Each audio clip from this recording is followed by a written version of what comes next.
नांदेडमध्ये अनुकंपा तत्वावरील नोकरीसाठी महिलेचे आमरण उपोषण सुरू आहे। महावितरण विद्युत कंपनीत अनुकंपावरील नोकरीच्या मागणीसाठी विद्युत भवन समोर अश्विनी सायलू पल्लेवाड यांनी आमरण उपोषण सुरू केले आहे। महावितरणकडून त्यांना समाधानकारक उत्तर मिळत नाहीये। या उपोषणास महाराष्ट्र मागासवर्गीय विद्युत संघटना परिमंडळ नांदेडने आपला पाठिंबा दर्शविला आहे।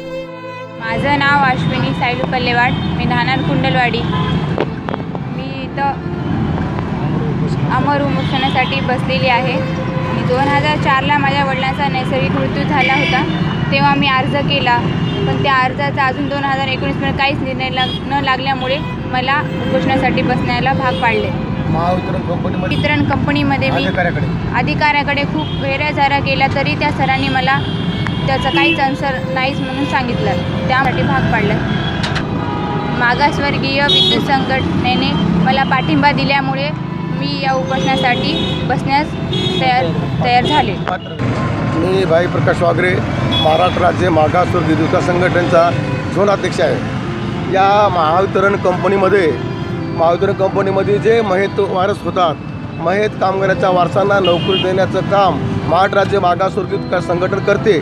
या माध्यमातून हे अश्विनी पल्लेवाड हिचा माईचा अर्ज महावितरण कंपनीमध्ये दिला असताना ती फाईल बंद झाली आणि बंद झाल्यानंतर ही अश्विनी पल्लेवाड ही लहान असताना, त्या लहान वात असताना तिला काही माहीत नव्हतं, परंतु आईला नोकरी मिळालीच नाही महावितरण कंपनीमध्ये। परंतु अश्विनी पल्लेवाड ही वयामध्ये 18 वर्षे झाल्यानंतर तिने एक अर्ज केला महावितरण कंपनीकडे आणि महावितरण कंपनीच्या अधिकाऱ्यांनी सांगितलं की बा तुमची फाईल बंद करण्यात आली। मग बंद करण्यात आल्यामुळे ती रडत होती आणि आम्ही सांगितलं तुम्ही अर्ज करा मुख्य अभियंत्याला। अर्ज केल्यानंतर आम्ही त्यांना पाठिंबा दिला आणि पाठिंबा दिल्यानंतर त्या फाईल